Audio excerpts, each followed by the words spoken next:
I hope each of you got this paper because it helps to explain how this thing works. It's a little complicated. You'll see that 4 people are running from the 1st district. Greenbrier Almond and Teresa Bellamy are on the board, but they're up for re-election. They're from District 1. Patrick Martin and Keely Burnside are also running from District 1. One of those 4 will be seated, whoever gets the highest votes, because every district has to have at least 1 representative. No more than 2 representatives. If you vote for 3 of these from the 1st, you'll be canceling your vote, 1 of your votes. So please understand that. As far as District 2 is concerned, who's on there now?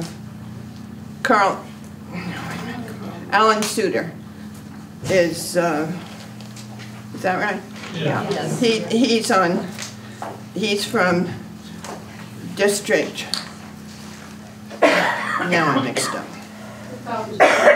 Alan is in District 2 already. Yeah, okay, Alan's already seated from District 2, and he is enough for re-election. But 1 other person could be elected for District 2. Carl Martin is running for that. District 3, Tammy Samples is from District 3, and she's on the board. But Tom Davis is also running, who is here tonight, and he could be seated, all depending on the number of votes. So I'm going to try and, I was going to try and follow how it is on the ballot, but Keely Burnside's going to be late. I think she coaches T-ball and her kids are involved, and she's going to be late. So I think I'll start at the bottom of the page and ask Tom Davis to speak first. I've asked them to take 5 minutes to explain their position. Patty is our timekeeper. She'll hold up her card when you have 1 minute left. We won't break you off in the middle of a sentence or anything, you know, but try and keep to the 5 minutes if you can, and so we have adequate time for questions at the end. Okay. So, Tom Davis, if you'd go first. Okay, thank you. My name's Tom Davis, and of course I'm running District 3. I'm married. My wife's here tonight. Her name is Donna. I have 3 children, all of which are in the school. My oldest is 18. She'll be a senior. I have a son who is the middle child. He is 16. He's a sophomore this year. And my youngest is 14. She is in middle school. She's an 8th grader. I took an interest in wanting to serve for the Board of Education because of my 3 children. Pat Long had wrote an article in the paper, and he says that everybody should run and have an experience of being on the board. And I thought, well, you know, what better way to prove to your children that you are involved and want to be involved in the education system. And so that's one reason. 2 is I've talked to a lot of teachers and different people in the community, and you know, about the levy, about the middle school bond, and you know, you hear again over and over about how the children would suffer, how you know, of course you hear about teachers' pay, how they don't get enough money, and we hear about all these problems, and we're not going to be able to do this, or we're not going to be able to do that, and you know, that might possibly be the case, but I think it's so negative.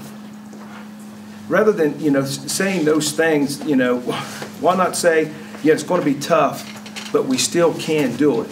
We still can educate our children. We still can make a difference for those who by no choice of their own are born into a family, and maybe they don't have all the privileges that other children have. And I want to be a voice for those children. I think that there's too many times that we get caught up into some of the things like teacher pay and middle school bonds and levies and things like that, we just forget about the children. And that is the main focus. And it should be the main focus in trying to educate them, trying to make a difference in their life. I also think that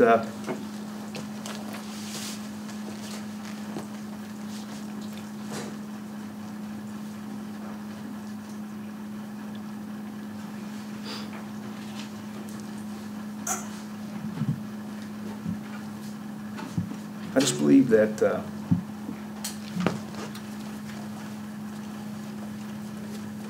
somebody like myself that's running, I don't have a lot of education, as some of the people that are serving on the board, some of the people that are seeking an election or seeking to serve on the board. As you may have read in the paper and found out, and I think that it's important that when we teach children, that we don't have to teach them that they have to go on to seek a college education. But if we train up a child in the way that they should go, and that is, keeping with their individual talents and abilities, that we can see and start at an early age, if we take an active role, particularly as teachers, take that active role and seeing, what abilities and talents that the children have, and being able to understand that early, and not try to pound something in that child that is never going to work, trying to pound like a square into a round hole. It's never going to work. But if we can understand that the children and try to make a difference in their life and try to see that maybe, this child, Billy, is you can tell that he's not geared to be an athlete.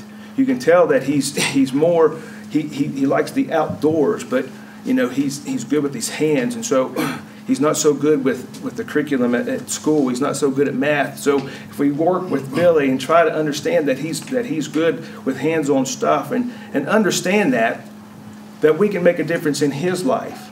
And also in doing that, we have to make sure that we equip the teachers and give them the independence so they can do these things.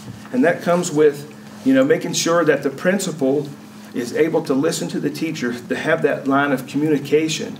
And so it's very important to have, very competent, very well-trained, principals in the school that are able to not just throw the teachers under the bus, but when the teacher comes, but just to back them and listen to them. And so I just think with a positive attitude and working with the public, through hard times. I know that the middle school bond there a few years didn't pass, but we don't need to look at the middle school bond and think that we lost an opportunity, but look that we gained experience for the next opportunity that will come our way, and they will come. Thank you.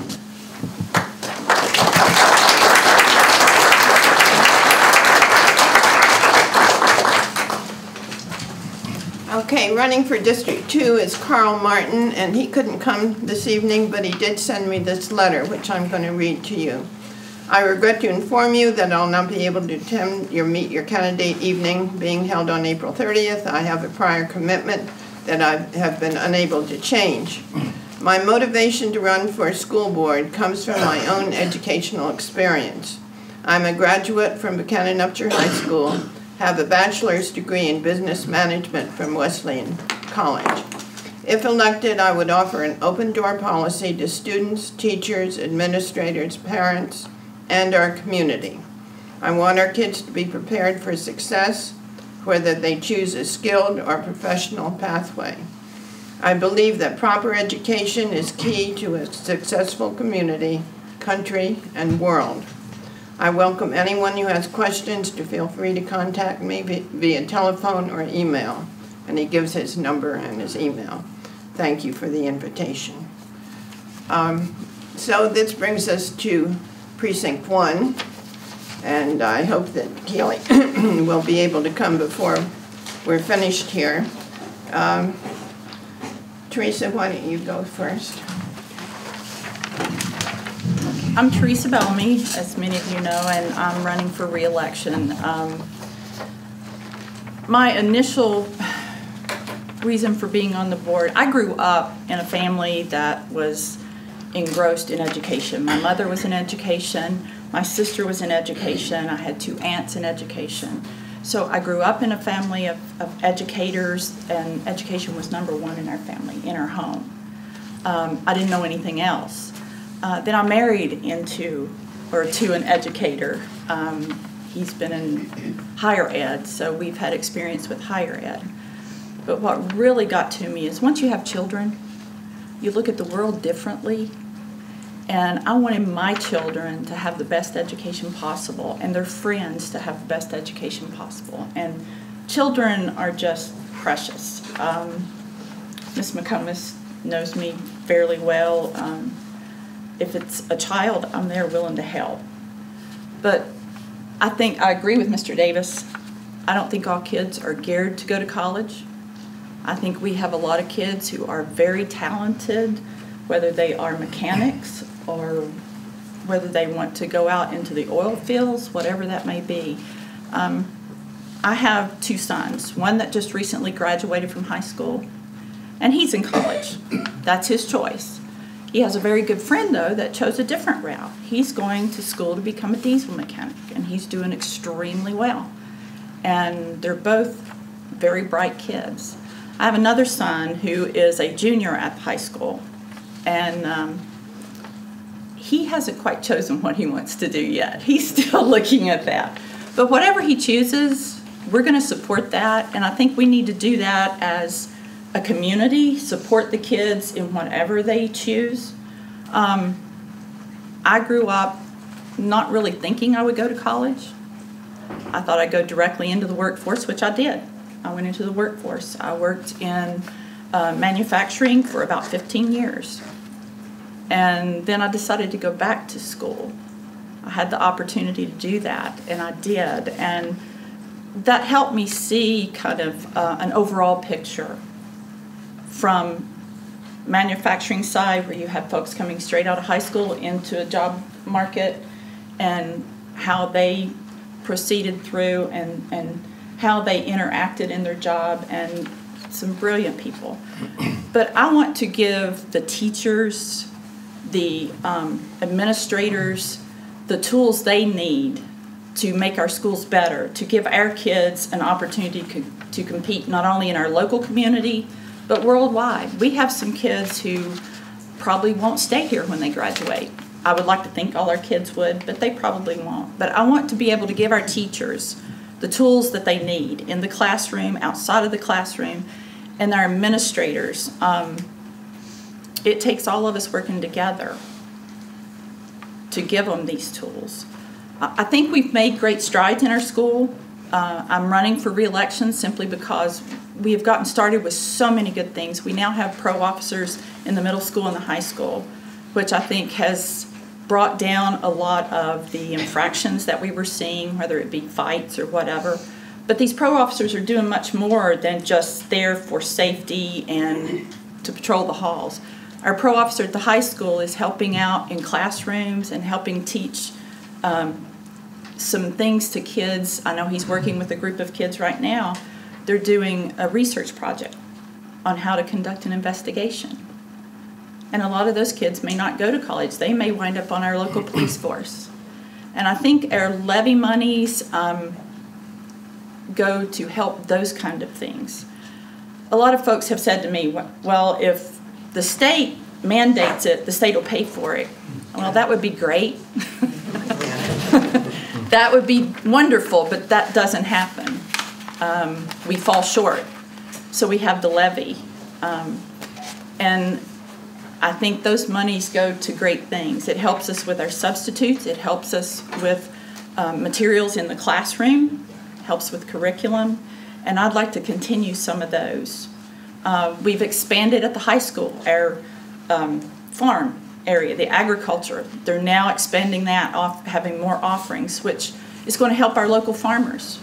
So I think there's a lot of good things happening, and I'd like to stay on to help see those things through, to help the kids who are coming up, and hopefully help my kids to be able to stay in this community when they graduate from college or from high school. We've got some great kids, and we've got some really good teachers, and I want to see all of them stay. So, thank you.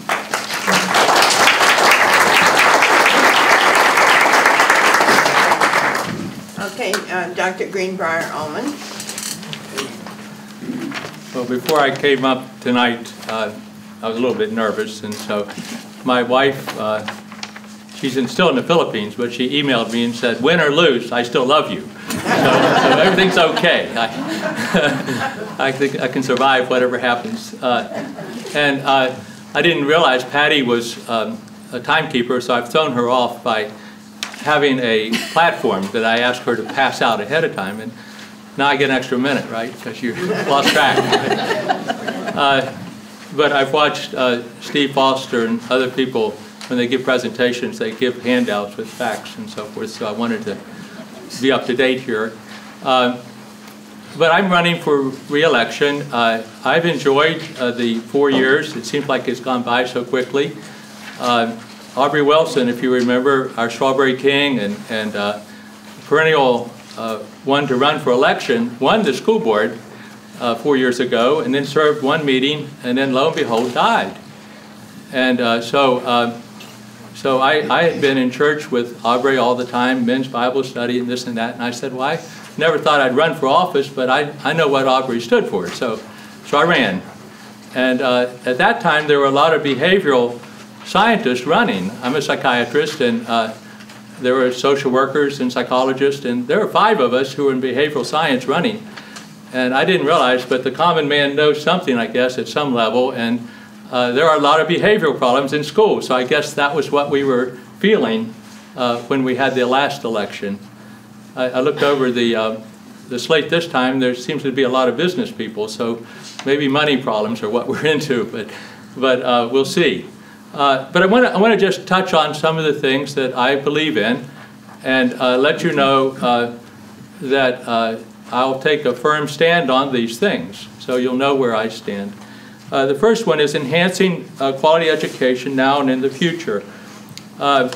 We have been very blessed in Upshur County, and I look back over it and just thank God every day that I grew up in this community.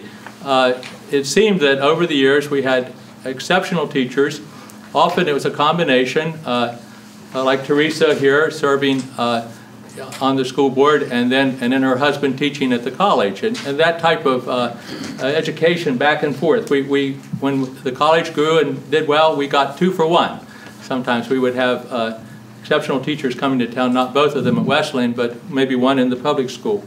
So we've had outstanding teachers. I'd like to see that continue. Promoting safe education, we've come a long way. Teresa's mentioned several things we've been able to do the last 4 years. I had no idea, that we would have about a hearing about a week. Every week something has happened. A teacher's been accosted by a student. One student's brought drugs and gave it to another student, or sex acts, whatever you can imagine. We've had to have a hearing about once a week. And I had no idea that that was part of being on the school board. But if we are firm, and we have been, then the students behave themselves, and the schools are getting safer. I truly believe that. But we need to promote that. Of course, parental involvement. I'm gratified to see so many people here. Patty was teasing me and said, "You printed too many," but maybe I didn't. Maybe we got out a good crowd, but we need the parents. We need the grandparents. I'm very glad that when the levy passed this time, we included the fact that senior citizens and families can come to those ball games free. Students will get a pass because that's part of the being in school is to be able to go to a sports event. And as we talked about it, if you had 3 or 4 children and then you had to buy hot dogs and then you had to get the grandparents in, you can spend $40 or $50 in an evening going to a football game, and that's very hard for families to do. But we want to have the family involved at whatever level we can, and that should continue. We'll try to make whatever. If there's a decision to be made, what I'm saying on these principles, then then we're going to decide in favor of making it easier for families to be families and come to school events. Of course, we just passed the levy. That's good news for 5 years, and and we need to keep looking at ways to improve our school. This was a continuation levy. There's not everything that we will do will cost money, but it certainly paves the way to getting things done. For example, the scoreboard, and that was perhaps a controversial decision, but I was the one who made the motion to say, let's get a new scoreboard. Well, we knew that if we had a scoreboard, then there's a playoff. Some other schools will use Buckhannon Upshur High School football field for their playoff, and then we'll make some money off of having a playoff in Buckhannon. And we also realized we could sell ads off that scoreboard, and it would pay for itself in 4 or 5 years. So what we did was we fronted the money, but the community and the usage will pay for it. And we're running out of time. So a couple other things. Health education. I proposed adding a nickel to every meal to get more fruit and vegetables in the meals. That's a good thing. And we need to, and we want to get, we learned last week at a meeting that we have to get 30 more minutes of exercise into the school to every week for every student to equal the standard in West Virginia. And we're certainly got a long way to go with West Virginia. It's not the standard, but that's, I mean, maybe Colorado is, maybe Hawaii is, or someplace like that, but we have to exercise more. I'll say one other thing, and then you'll have this handout. I hope we do more with a reading. It's a passion. I grew up with a reader. My sister Kay's here. She knows how our father read. I mean, he had, one time I figured up, he spent 12 years waiting for babies to come. So delivered 3,500 babies, and of course you wait about 12 hours, and he would read books while he's waiting for delivery. And but anyway, we had that wonderful reading experience with Call of the Wild, and we handed out those books all over the town and the schools. And I know a college professor over at Wesleyan agreed to meet with us, and I read the book. I went over. I was the only one in the crowd. I mean, they set up the third floor auditorium at Benedum Center, and we had 200 seats or something, and it was the professor and I. So we talked about the Call of the Wild, but we need to do more experiences like that in reading, and I'll be a strong advocate for that. So I hope you'll give me another term, but my wife will feed me whether you do or not. So thank you very much.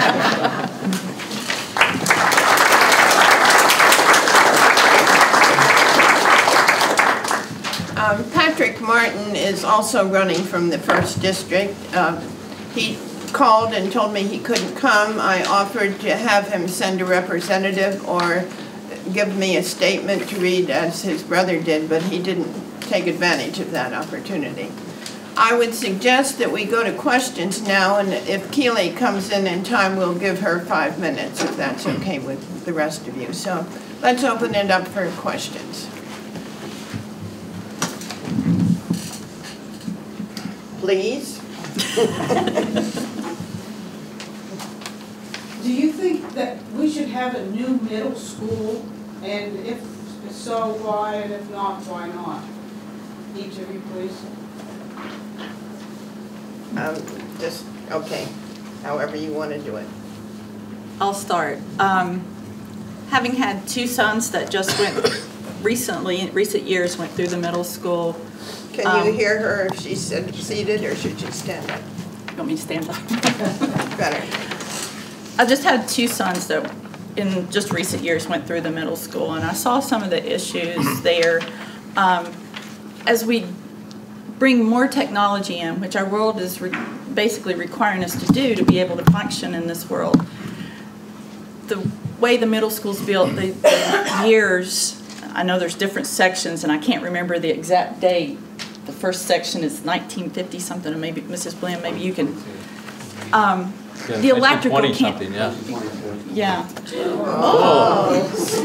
of electrical, I wasn't prepared to talk about this one.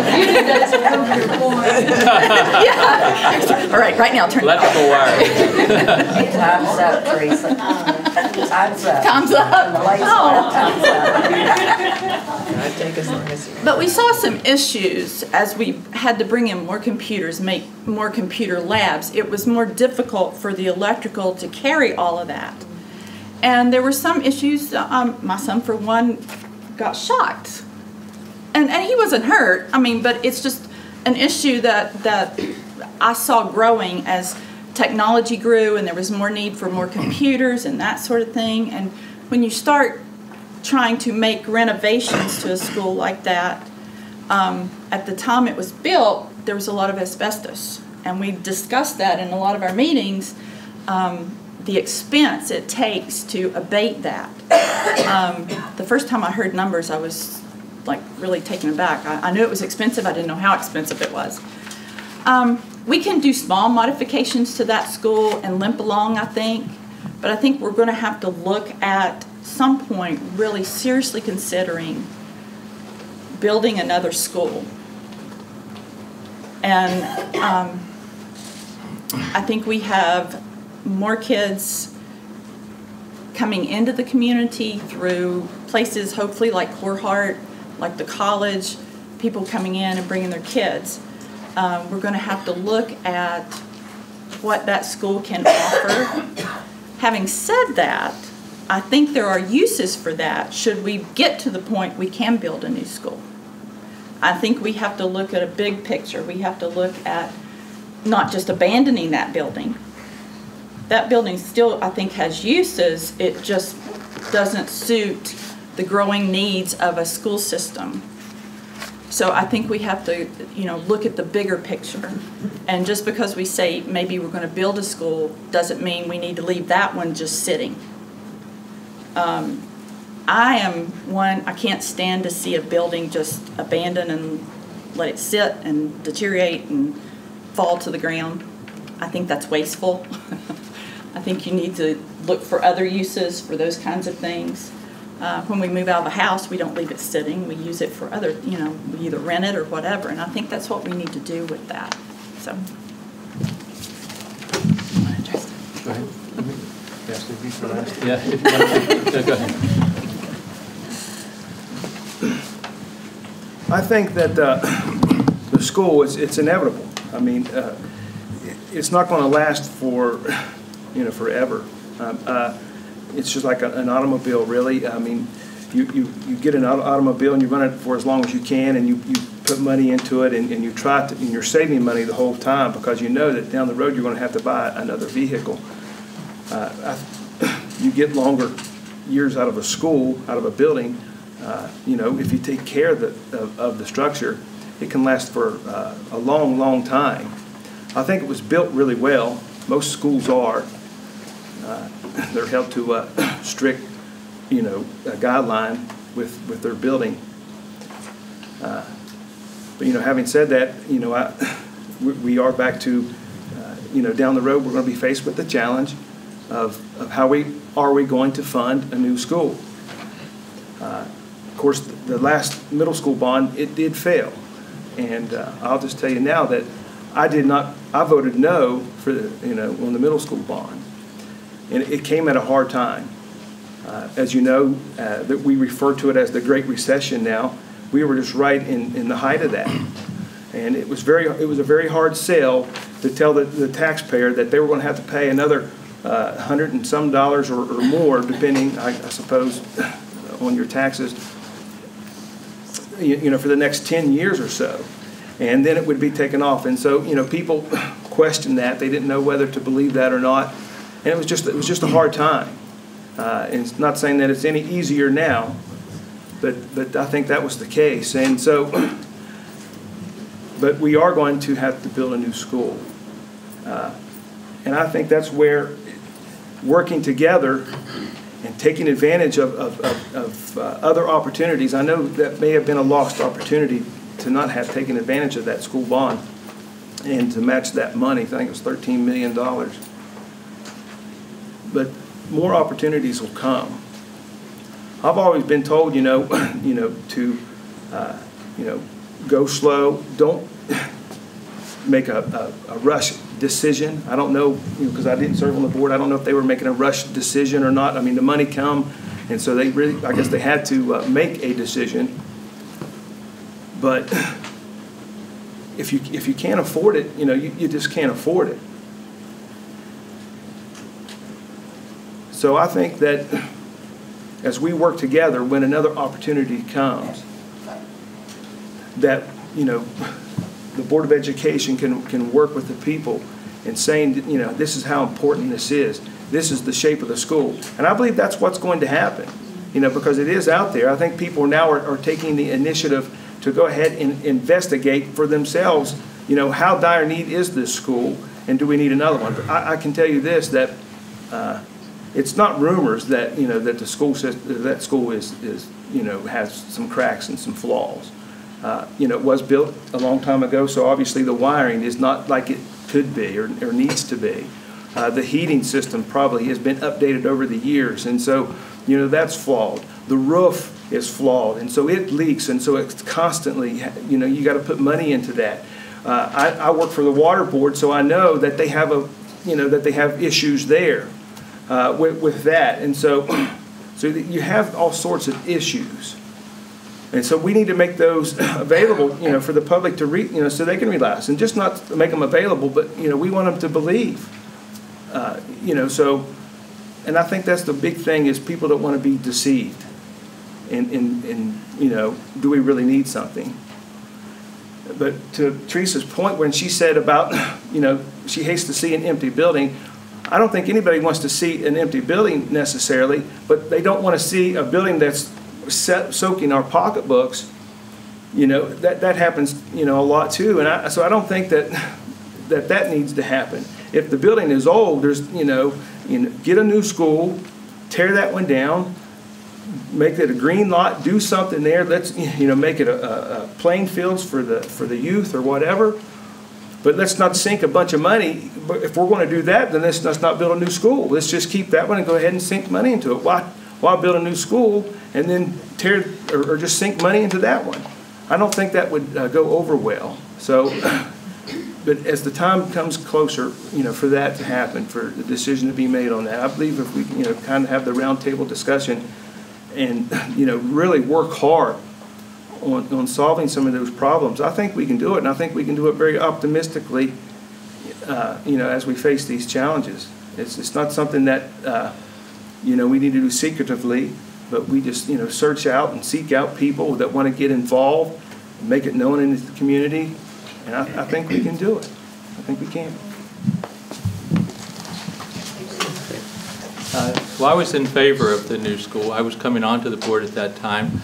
A couple of things, not to repeat everything that's been said, because I agree with much of it. But the school board had been able to buy the Hockenberry Farm at about that time, and we were proposing the new school to be out there adjoining to where the present high school is. And for me, I mean, historically, I think I'll look back and say the school board staying together when we stood up to the coal company who wanted to mine under the schools and said, no, we can't do that. We have $1 million football field. If you mine under that, there's settlement. We lose the field. It'll crack. It won't be worth anything. We have the swimming pool. We have the high school. We have the new middle school. And we negotiated back and forth, and finally they said, okay, we will carve out space where the school would be, even the proposed school, and not mine under that space. And so that made me sure that a school board standing up together can do anything. I mean, I just felt really good about that. A couple mistakes we perhaps made. Is in the $13 million coming to us, that's a wonderful gift, but they're wanting us to move the 5th grade to the new school, to the middle school. And no one was in favor of that. I wasn't in favor of that. And so if we do a middle school, let's just take that off the table. but this new, but the Renee Warner administrators, other people have told us they do need a middle school. Middle school should have classrooms in units that make sense to the students. There should be a 6th grade wing, a 7th grade wing, 8th grade wing. We had an arts and band wing and drama, and that was great. But it should be laid out like a school for middle school kids. What the kids are being educated in now is a conglomeration of things that have been added onto. Some ideas down the road. If the newest part is 1987 or so, it's a long one-story building behind the old building, and this building house of 600 kids is too big for a grade school. Perhaps could split the grade school. This building, this ground does not have enough playground for students. We're in violation right now, but you know, we get grandfathered in or something because we're already here. But you know, there are purposes for the old building. Take down part of it, leave part of it, and make do. So we should have another opportunity to do this sometime. The $13 million, the school building authority says they're going to try to get a bond through. Again, you know, they have to borrow money from probably Uncle Sam, and then maybe they can award another 13 million or something to us, but no one's promising that. But that was a very enticing carrot, and it was a shame. I've never held on to $13 million before and then given it away. But that was a shame that we couldn't have used that. But until we get there, the old building is being repaired. It's going to cost about $1 million a year, every year, to do something to it. And if we're not careful, as Teresa said, we're going to get into asbestos, and then we'll be really in hot water. But we'll have to upgrade everything as it falls apart, and keep it going until we can get a new school. Thank you. Keely Burnside has been able to join us, and we decided to give you your chance. We were answering questions now, but you go ahead and make your statement. Thank you. My name is Keely Burnside, and thank you for allowing me to speak. I apologize. I'm coaching my daughter's t-ball team, as well as my son was playing before the rain decided to finally hit us. So thank you for this opportunity. I am born and raised here. Graduated in '95 from Buchanan Upshur High School, and then attended Marshall University, where I got my bachelor's degree in education. I was a teacher for 2 years. I taught my first year at Hedgesville Middle School, which is over in the Panhandle in Martinsburg, 8th grade. Wow, what an experience, in a good way. Then got married and decided to move back to Buchanan, and got a job teaching freshmen at the high school. So during that period, I also got accepted into the physician assistant program at Alderson Broaddus, and decided to retire, if you will, from teaching and further my education and become a physician assistant. I graduated there in 2006, and then started working at Associates for Women's Health in Buchanan with Dr. Ferry. We merged in 2010, and now I work for St. Joseph's Hospital, but still Associates for Women's Health. I've done some prompt care work up at the hospital, as well as over in Bridgeport at Medbrook, now MedExpress. In that time frame, obviously, had a couple kids. One of which is a 5th grader here at Buchanan Academy, my son. My daughter is a 1st grader here at Buchanan Academy. And I also have my nephew living with me now, who is a sophomore at the high school. So soon enough, next year, I will have elementary, middle school, and high school. So, but been an experience to say the least. I decided to try for the Board of Education because I wanted to be proactive and really try to make a difference. I'm hoping that my experience as a teacher will make a difference. Although it was only 2 years, I feel like it really opened my eyes to what is needed in the community, and I feel that I can help do that. I'm excited for the opportunity, if I'm elected, to really look at how we're educating our youth. I feel like we need to be proactive, not reactive in how we educate our youth. I think we need to be able to give the technology that's needed. How I was educated in the 90s is not how kids need to be educated today, or even went further back. And I think that we need to be able to facilitate that with not only our facilities, but funding that we give, how we want to, the programs that we want to use to educate. And I'm hoping to do that if I'm elected. So, thank you. Thank you.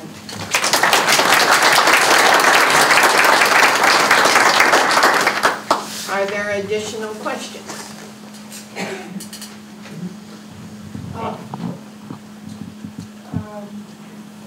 Dr. Allman, you mentioned in your sheet that you would like to see some work done on nutrition, exercise, fitness, and a healthy lifestyle.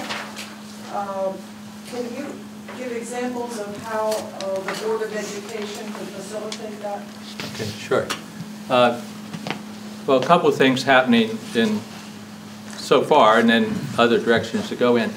I mentioned that by adding a nickel to the meal, we were able to add more fruit and vegetable to the meals, and that is a good investment in the students eating better. We have looked at the vending machines and say taken out the most sugary things, or the most caffeinated things being sold to the students. So we have that control as a school board. The grade schools, rather than just have a recess, which I loved recess, and just goofing off and so forth, but at least structure maybe 15 minutes of a recess with organized walking, and then get some more aerobic exercise in. And there are students some kids are going to play all the time in Red Rover and TIG and everything anyway, but there are some who would sit and not exercise. So by structuring recess a little bit, that has improved some 15 minutes a day already. We need to go further. I mentioned we have to carve out another 30 minutes a week if we want to just meet the standards. And so I don't know how we'll do that, but we'll scratch our head and see what we can come up with. Sometimes, when there's a gym class, there's only one gym class in high school. That's a shame. I mean, there could be something every year, and we're looking at block scheduling. Principal and others will come back to us on the 10th of June and tell us about that, what's possible, what we can do. If they did that, and we can do it, and I think we can, we create extra periods at the school. So that would be a good thing. Also, incidental to 21 days off of snow, we would have some 20 extra minutes a day of classroom instruction, and therefore we'd have some time to borrow against going to school to the 30th of June if we have another year like that. But we could certainly get some more gym classes in the high school that way. But I just think we're going to have to look at every opportunity we have. One of my dreams, if I could sell it, we had our daughter and son both had a chance to study in England, third year abroad and study, and we went to Ireland one time, and I couldn't believe it. I saw hundreds and hundreds of kids hiking. I mean, they were just hiking and hiking, and I said, "What's wrong with these kids?" But if they walked several hundred miles a year, then they were up for cash prizes, scholarships to college, and so forth, like that. And there they were on their own nickel, out hiking, and they looked pretty fit. And so I think an incentive program for that. One of the things that we're doing, I think, would inadvertently lead to exercise. We bought the Hockenberry farm. I mentioned that's where the middle school would be if we could put it in that location next to the high school. Across the street, there's a good bit of farm left. We could do a hiking trail, walking trail out along that ridge, and then plant different trees. For example, there's an arboretum Washington D.C. where there's a state tree from every state. Wouldn't that be neat, out along that ridge, you know? Of course, it might be hard to have a palm tree from Hawaii, but we could otherwise come up with trees. And then students in 4-H, vocational agriculture, whatever field, could be working on that and structure activities that would lead, hopefully, then to, we've talked about vocational education, to professional educations in forestry and of course vocational agriculture, things like that. So I think we just need to look for every opportunity we have. As a doctor who is really concerned about obese children and diabetes in our kids and the arteries are already clogged. I mean, this goes way back. Whenever I was in high school and some of my friends were being killed in Vietnam, in 1966 we graduated, we found that the autopsies were being done. Some of the arteries were already clogged in Marines who are dying in Vietnam. So, I mean, we need a lot to do and start early with our kids, but I think we have an opportunity to do that here. Are there other questions? I have a question. I want to know why the Hockenberry farm was bought initially. For what purpose? Well, I think that was done before I came on the board. They had started that process, and it was actually purchased, I think, right before I came on. It's my understanding there was, as well as expanding the agricultural program we have at the high school, Ms. Scarborough and Mr. Himes work really well with the kids, and we've expanded the livestock program and that sort of thing. And I think that was an initial thought of hoping to expand that, which we are doing. It's growing tremendously. And I forget, they just told us recently how many, I think we've grown the kids to about, was it 40 some kids, I think now, that are participating in that.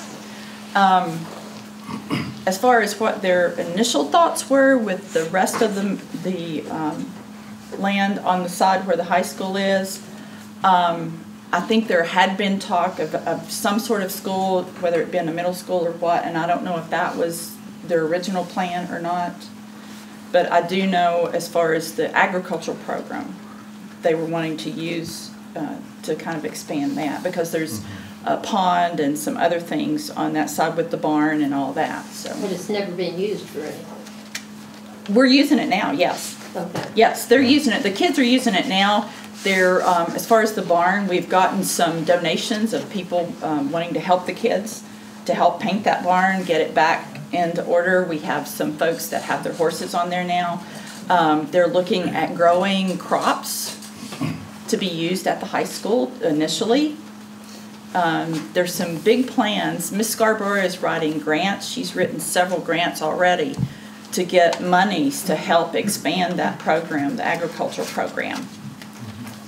I also want to know if there is not sufficient room behind the high school now to build a middle school that the Board of Education already owns. Well, let me talk about the Hockenberry farm first. I don't believe there's enough building, and it's probably very sloped land also. But even when we were talking about where to put the middle school, the architect was telling us, don't move dirt. I mean, pick the flattest place you can to do this, because you'll spend a lot of money getting the site ready. And if you can pick a space, there's hilly land, we may own that, but I'm not sure that it's enough land. But apropos to this exercise drive that I have, every rectangular field we can build, we can use. And whether we build the middle school on that site or not, we have already received landscape architects and design plans for more ball fields on that space. And then we're trying to get smart about this. We were up against the Army Corps of Engineers with a 3-year process to build our building if the bond had passed, because we wanted to put it in what they called a stream bed, which is a dry bed that gets wet for 3 weeks in the spring. And but rather than do that, rather than go through that process and waste time and energy. We have actually looked at planting certain plants along a stream bed and turn it into something pretty, as well as ball fields on both sides. So I mean, there's a lot of things we can do. I was not on the board either when the farm became available for sale, but it's a wonderful piece of property next to the high school, and whether there's a middle school ever built there or not, the land's very valuable to have. The agricultural program is growing leaps and bounds. That barn has been restored.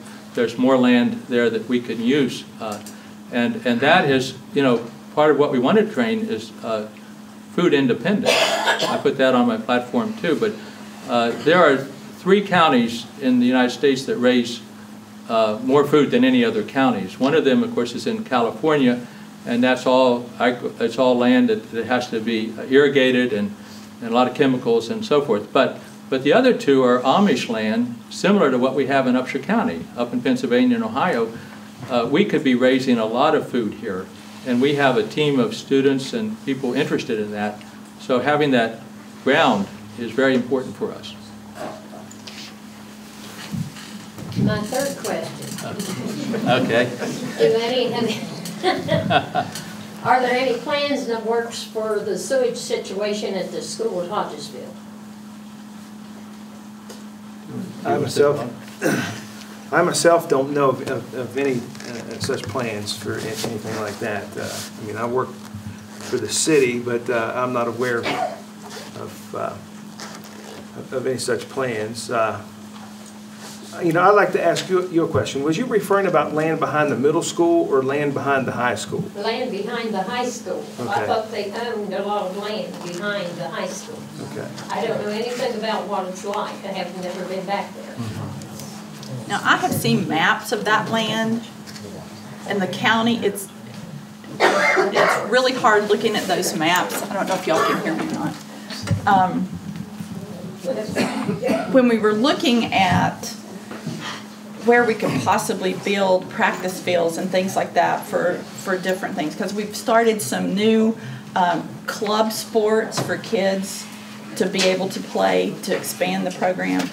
And looking at maps, the county owns, the pool is actually on county property, correct me if I'm wrong, is actually on county property. And so the property lines are kind of I call them dog leg, a really crooked dog leg back there. So when you look at those maps, it's real hard to tell where the school board's property is and the county comes into. So I don't think there's a lot of property that we actually on the school board, I say we, that we could do anything with down there. There is the livestock barn that's back down behind the baseball field there and stuff, but once you get past that, it's kind of iffy as to where those lines are. And an engineer that's better suited in reading those maps could probably tell you that, but I can't. Okay, there's a question back here.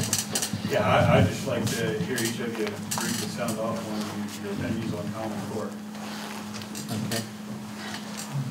You want to start, Kelly? Sure. I worry. Stand up. Okay, sorry. You know, when you talk about standardized testing and a national type, I think that education for each area needs to be unique.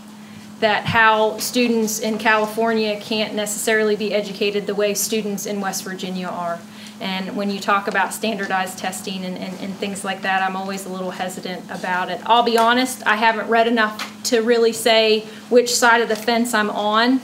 But again, I worry if we put all our eggs in that basket and then we're not meeting the needs of our kids, and then our test scores are bad, but the system we adopted was bad to begin with, then, you know, how are we going to, you know, how can you fairly, you know, represent our kids with something like that? But I'll be honest, I don't feel that I know enough about it yet to get to tell you honestly what side of the fence I'm on.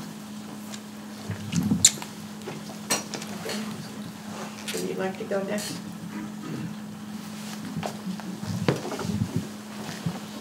Well, you know, with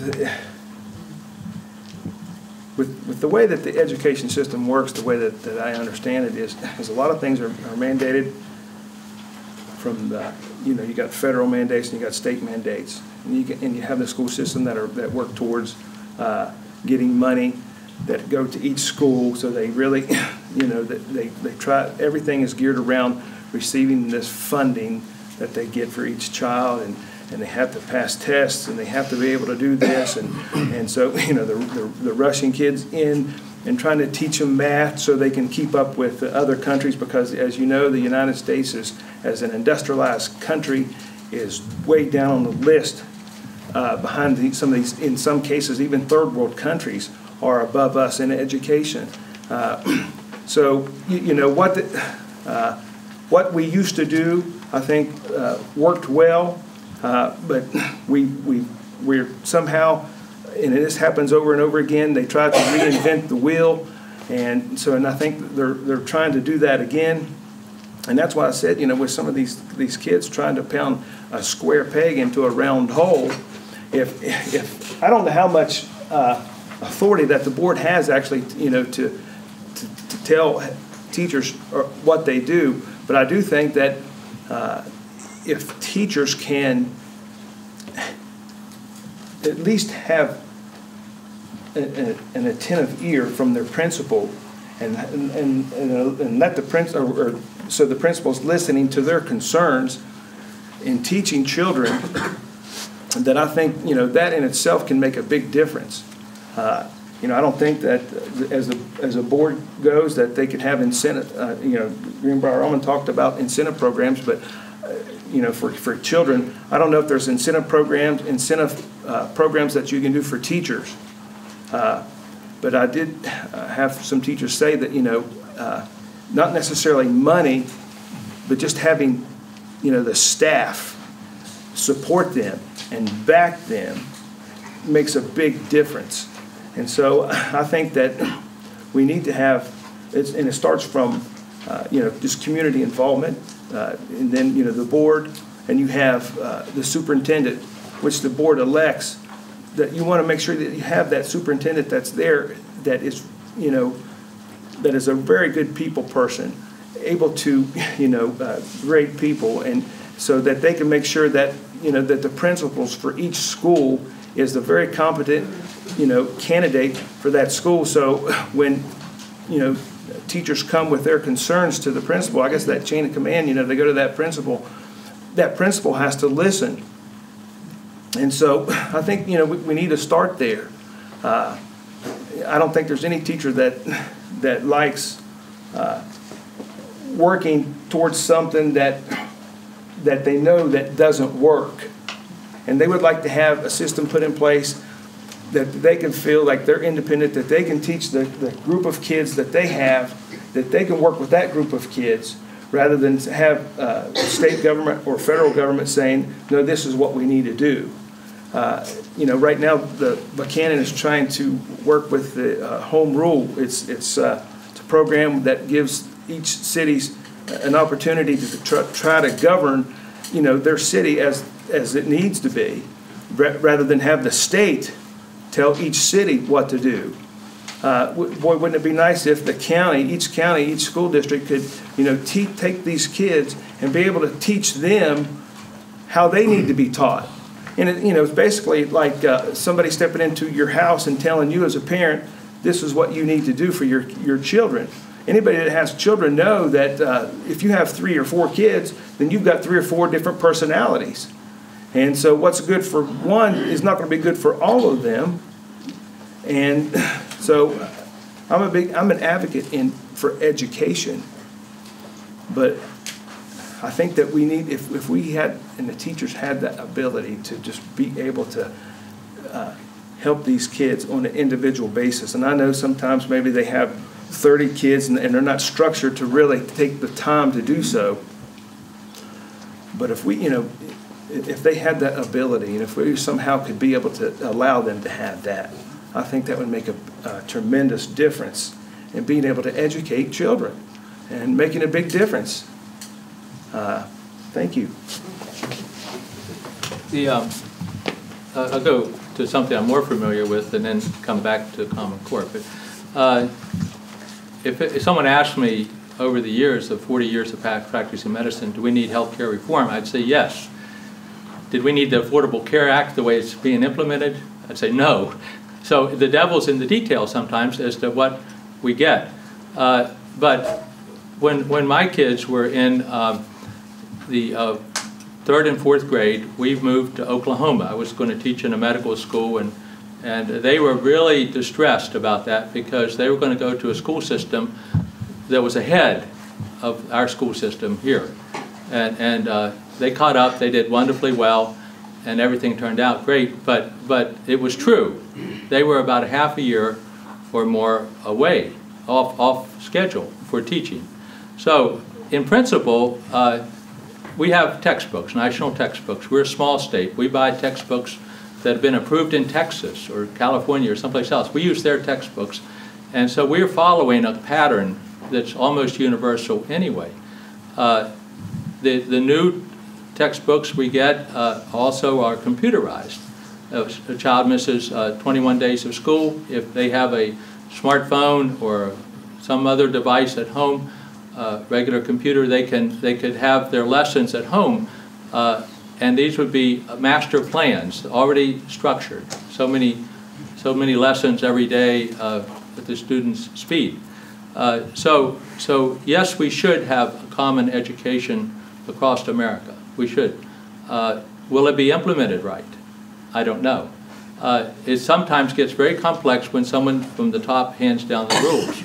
For example, I remember trying to learn algebra. I think it was 8th grade. I wasn't ready for algebra, you know. But the Common Core, as I understand it, when I talk to the math teachers and how this is rolling out, kids will start to learn algebraic principles and formulas even 1st or 2nd grade. That sounds like a good idea. Maybe they will know by 8th grade more about it. And then apropos to what we're talking about, vocational education, why not? Math education is important. Kids need to have a universal math education. But what if someone's going to be a car mechanic? What if someone's going to be in forestry? Okay, the Common Core allows us to have a math teacher at the vocational school. And in that vocational school, we'll be teaching vocational math. And they'll be getting the principles of math that they need. In other words, at the end, someone can check off, you've done this principle, this principle, this principle.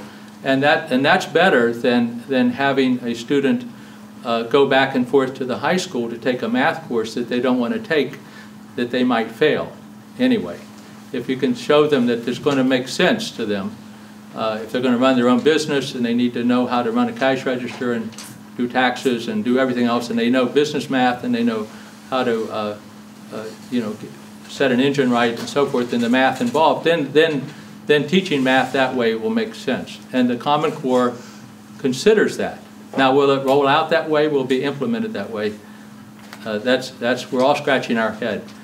We actually started a year late, isn't that right? We were reluctant enough to say, let's not be the first to do this. So we sort of said, rather than be at the front of the line on changing this, let's go back to the middle and change after someone else goes first.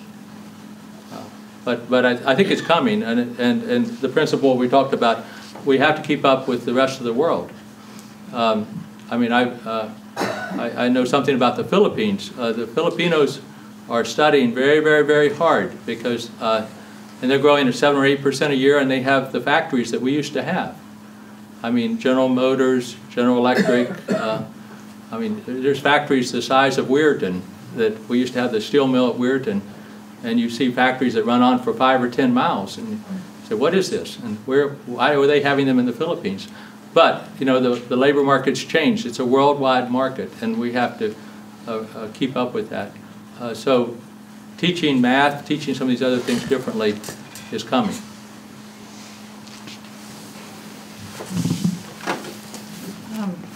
I'm like Dr. Allman. I think the initial concept of Common Core was a good one. The rollout, however, I'm a little worried about that.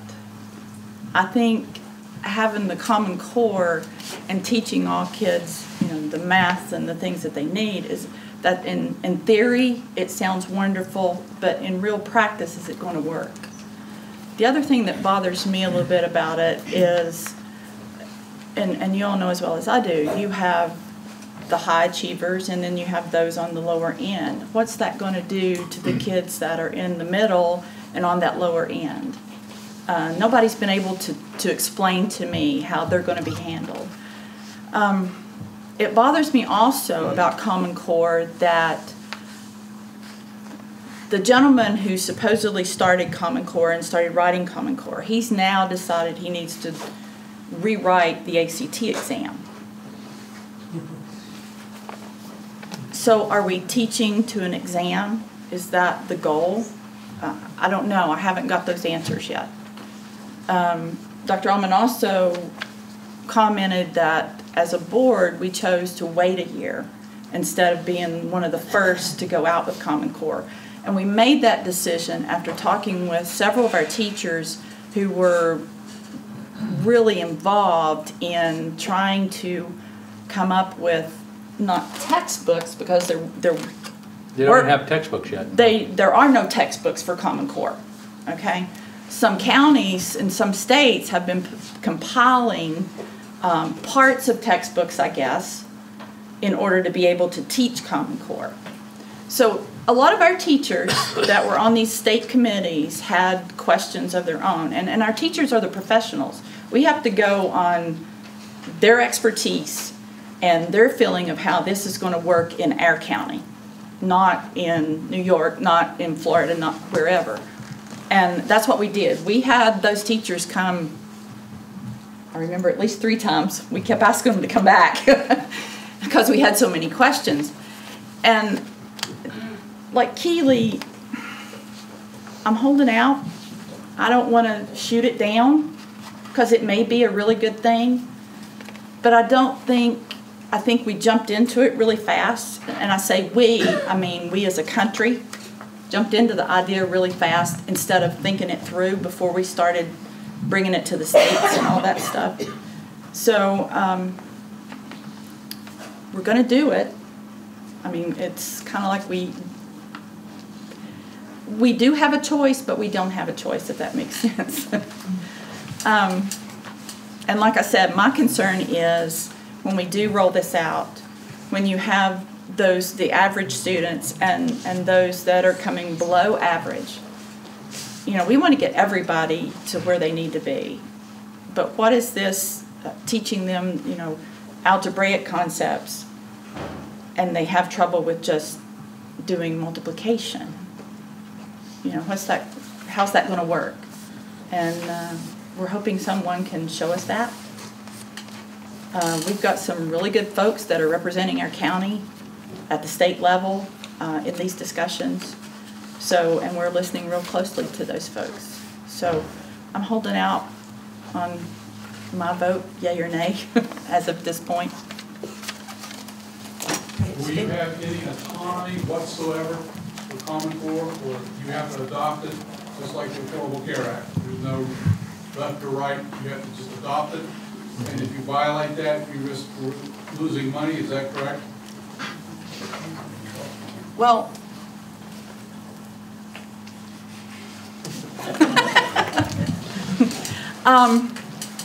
in recent newscasts, I don't know if any of you saw those, there's several states now that are backing away from Common Core. Some folks are deciding not to go with Common Core. I have some relatives in other states that are in education. My sister's in another state, and the county she's in is choosing not to go Common Core. So they're kind of waiting to see what the ramifications may be, if there are ramifications, or if they do have autonomy. So I'm not real clear personally at this point in time what that's going to hold for us if we decide not to or whatever. So I know that's not helpful, but yeah, we probably have a window where we could disagree with someone above us right now, but I think it's coming. That there'll be changes in the curriculum. West Virginia was teaching to the West test for a while. Then it looked like the West test was not measuring things, and we had to gut the whole test and start again. And we had an audit at the state level, showing that we already are behind in so many ways. We know we have to change some things we're doing. Common Core is what's being talked about now, but it's really not a done deal. And I hope that it's interesting to be a Board of Education member, because you come into something, from another professional angle, and then you listen to all the educators talk, it's a little disturbing sometimes when you say, well, they did this for a while, then they did this for a while, now they're going to go this way for a while, you begin to wonder if we know what we're doing, and maybe we don't. But I think, I know how kids learn. Okay, good teachers in a classroom, enthusiastic for encouraging a student to do well, will do well. The kids will pick up on that vibration. The Common Core curriculum makes some sense, even if you do worksheets that you take off of a computer, and then a student could work at their own speed. That makes sense. Some children will learn faster, but they all can learn the principles over time. So it's a process, working process. Are there other questions? I don't have a question. I would just have a request for all of you, whoever happens to be person elected. I think one of the things that Board of Education has been criticized for at times, both from the public and from the inner circles, is that we never see Board of Education members in our school unless they're having a meeting there. And I know with 3 of the 4 of you having students in the school, you probably are in those schools to some extent. But I would challenge you to set aside some time, even if you have to take off work, to go to a school and just drop in unannounced. If you want to see how a school really works, that's how you will see a school works. And I would challenge you to go to a school that you have not previously had any involvement with, and make your own assumptions from here. It's a good challenge. This time, and we started something, so maybe we ought to, based on what you're saying, certainly keep it going. Last year at this time, we said we want to renew the levy, so we wanted to go to every school. Often we were meeting only in one school, often in this room. We said, well, every other week when we hold a meeting, then it'll be in a different school. And there were 7 grade schools, middle school, high school, so that was an 18-week process, half a year process almost for us. But it worked. It worked out wonderfully, because we did get into schools that we ordinarily would not see very often. But you weren't there. No, and it was in the day. It was in the evening. That's right. And it is different. I've become an author, so I'm going to brag about being an author here for a minute. But I wanted to go to the schools. I went on my own time and went to the principal's office and said I want to hand out a book to the service personnel and the teachers, just to brag on my book. Anyway, so going into a school in the middle of the day unannounced is a new experience. I mean, you do see things that you wouldn't see if it's a planned meeting, and you're right to say that. We should keep it up. Anything else, folks? Last chance. I think that Mrs. Burnside didn't get to answer the question about whether or not there should be a new middle school. Oh, thank you.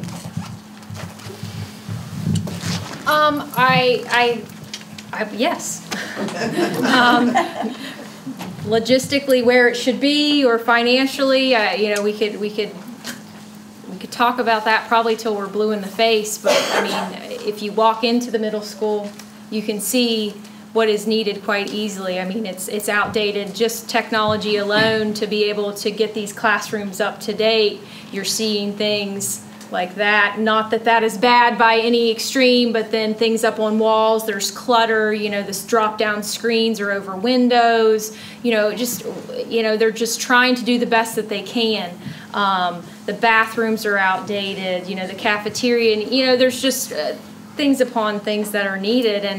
And I think that if we want to inspire our students and our educators, we need to give them a facility that they're proud to be at. Now, am I proud of our middle school? 100%. I mean, I think we have great educators. Our students are great there, and the administration does a great job. And I think that it does the best that it can do. But can it be better? 100%. And I think that you're putting gum on the dam. I think you just keep putting money in a facility that is just not ever going to work the way it should. And our students deserve that. Our teachers deserve that. They deserve a room that can facilitate learning and inspire kids, and they're going to want to go to that school, and they're going to want to be like, oh, this team's coming, or this group's coming, or we're going to have a dance here, or we're going to be able to do neat things. I mean, to think if it could be by the high school and the farm there, and to get FFA in the middle school inspired that way, and to do things like that to reach the kids that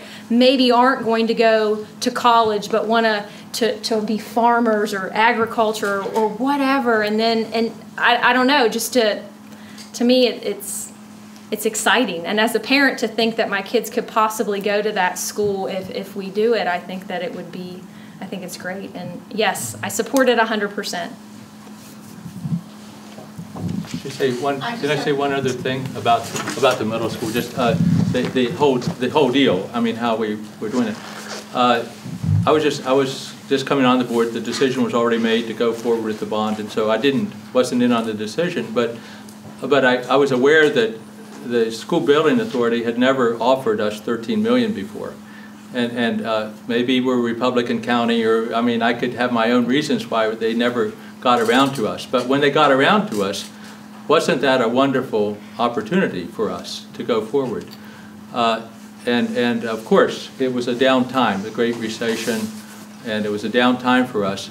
But the bond would have sold for 3.25, 3.5% or something like that, and we would have run it for 10 years or 12 or 14 years, and we would have created jobs in the county in that process in a down time. And we would have had to come up with our own $13 million or so to match it. But the way it is, if we don't do the building in 10 years or 13 years, we will have spent another $13 million on an old building, because that's what we're spending about every year. So we should have done it, but if there is another bond sale, the state comes back and says, we have $13 million more for you, then we ought to jump on it. Yeah. I just have one question. We're all inspired about school buildings. Why do we put flat roofs on them in West Virginia?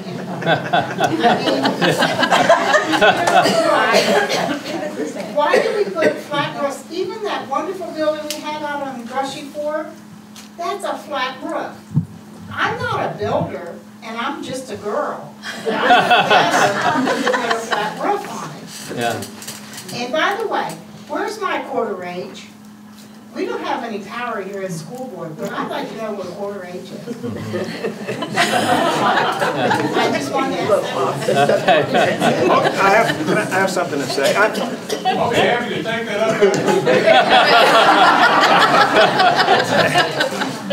up. You know, what you suggested, I think, is an excellent idea, and that is just getting in there, getting your hands dirty, and really having a good understanding of what they're doing, how they're doing it, so we can be informed and make really good decisions.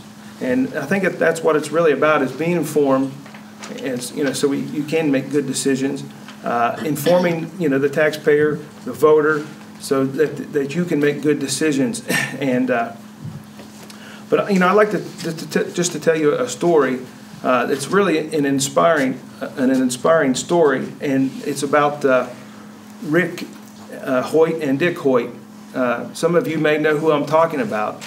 Dick Hoyt is the dad and Rick is the son, and the son was born with cerebral palsy. And his son, I guess, he decided he wanted to be in a marathon.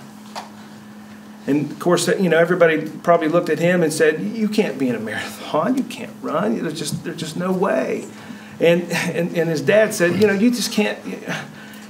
His dad couldn't look at him and say no. But there was a challenge there. But he didn't look at his son and say no. He didn't look at the people and say no. He didn't say that we don't have the money to build a school system. The levy didn't pass, and so we can't pay teachers, and now we can't fund the school. And so no, he looked at that and he said, how can we get around that? And so he decided for himself, to push his son, and they competed and they competed several marathons.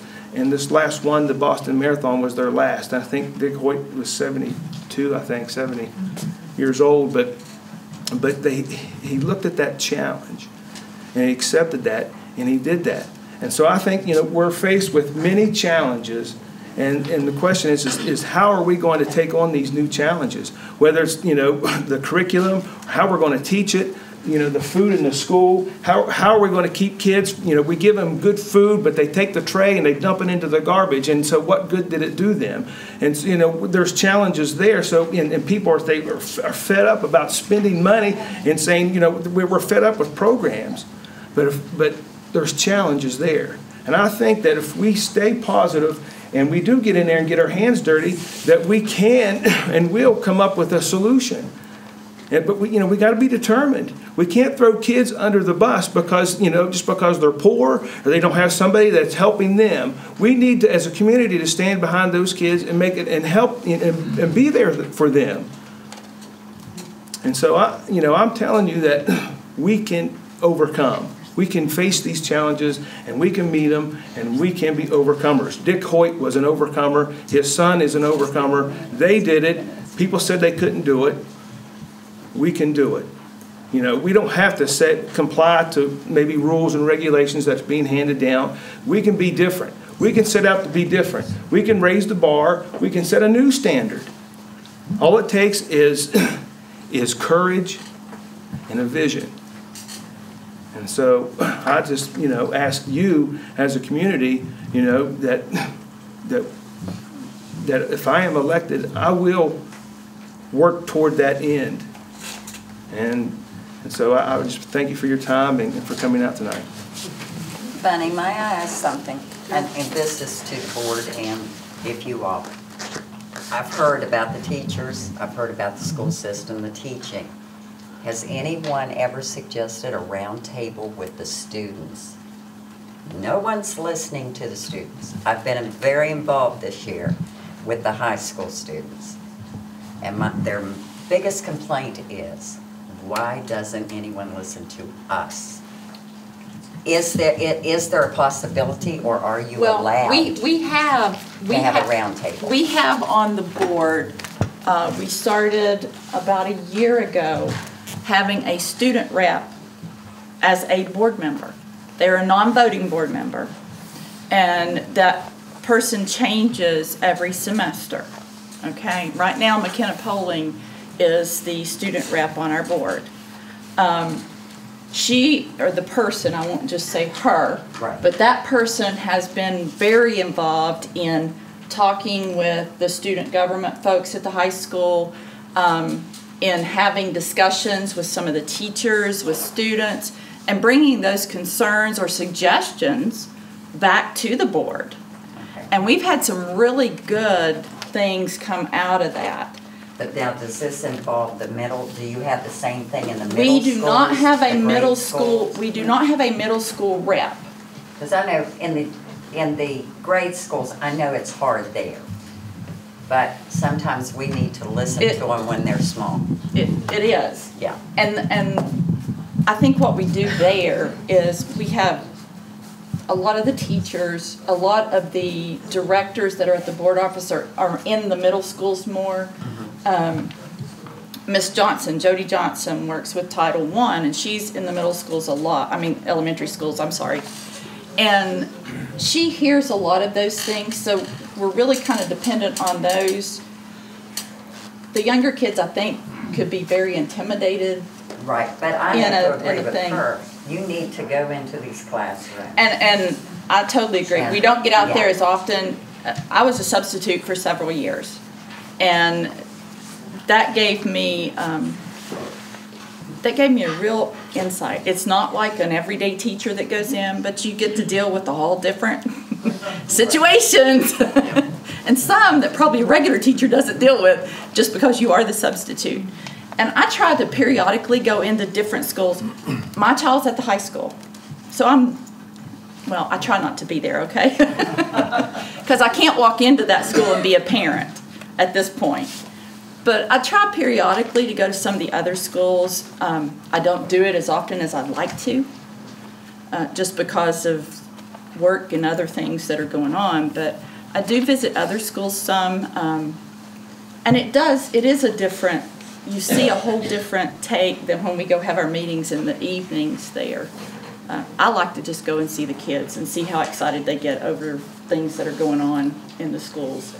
And they always want to tell you about something, when they see a new face come in. But having the round tables, and this may have been right before you came on, we did have a discussion with some of the students at the high school at that point. Was it beneficial? It's really good to hear their take on a lot of things. Right. Because we don't listen as parents, as grandparents. And I would like, sometimes I think they're a little hesitant because we're those adults. Yeah, they're but it's really good. There's some really good ideas. And McKenna, and we've had several, Sarah Gillespie was the first rep on the board. Sarah was constantly, every meeting, sometime in between meetings, she would meet with a group of kids at the high school, and she would go around to certain classrooms and talk about things. And then she would bring back concerns or suggestions and things like that. Right. And it was really good. And we don't have, I don't want to say a training program for that. So these kids are kind of learning on the fly too, But for anybody that has kids in the system, at the high school especially, because we do have that rep, I would encourage them to encourage their child to find that rep. And they're supposed to announce that, who the rep is and everything. But I think that's one of the best things that we've done, to include that person. Because those kids are, and I know it sounds cliche, but those kids are our future. And they're very intelligent kids. And they, a lot of times, see things that we don't see. And they definitely hear things that we don't hear, because they're there on a daily basis. I probably hear more than Greenbrier, simply because I have a child that's in the school system. And whether that's good or bad, I don't know. But I do think involving the kids, because I think you get twofold. You can help the system, because you hear some of the things on a daily basis that they face or that they feel like is not fair for whatever reason. But you also give them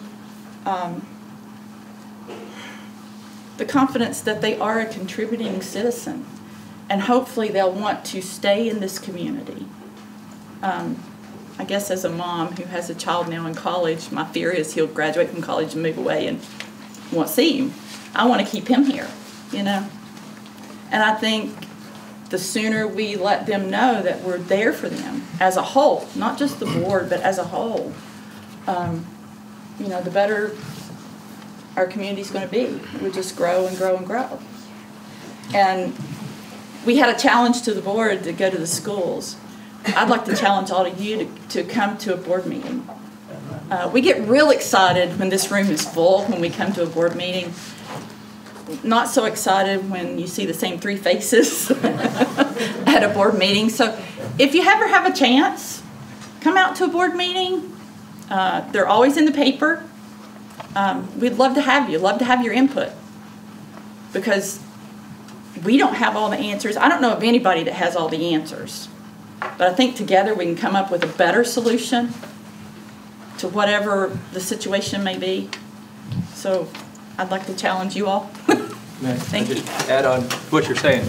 I have not a board business, but as a practicing doctor, I spent 7 years up at Rock Cave, and I had about 500 kids who came to see me. These were mostly referred by the school system, Right. and they're mostly in trouble. So that was why I was seeing them. But you do get an insight, and that was not in the school, but that was sitting in an office space. And but there is another group of people that actually I'm very curious to meet, and I've been talking to our superintendent about this. There are about 150 children who are being homeschooled in the county. About 4,000 students. We keep the same number every year. We're down 3 students this past year from, say, what we were 5 years ago. So our numbers are fairly constant. But the number that keeps growing are the homeschool kids. Now, there might be very, very good reasons for that. You know, the parents might be doing an excellent job. They might be wholly invested in their children. There could be a lot of reasons what's happening there. But I have I mean, you're challenging me, but I'm challenging myself already to go meet some of those parents and find out what it is about our system that's not so inviting. Now, sometimes it's worked. I mean, I've done this before, and one time the parent said, well, my child really wants to play a musical instrument. You know, that, Scott, you know how important that is, right? And so I said, well, let me check. And I checked, and they said, yeah, they can come to school to learn a musical instrument and take everything else at home. We worked it out. So I mean, but that's an important step, and we made a bridge. But that's another group of people that would teach us a lot if we would pay attention to them. But the challenge is there. Everyone, education belongs to everyone. Are we good?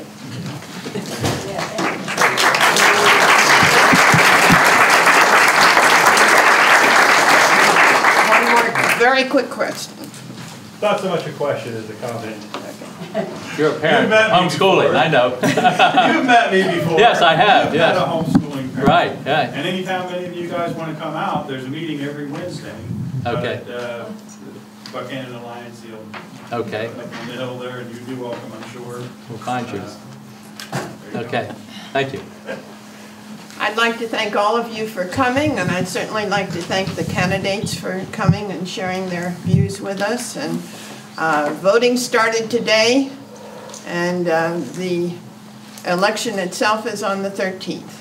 And the polls are open 2 weekends, including, 2 Saturdays as well between now and the 13th.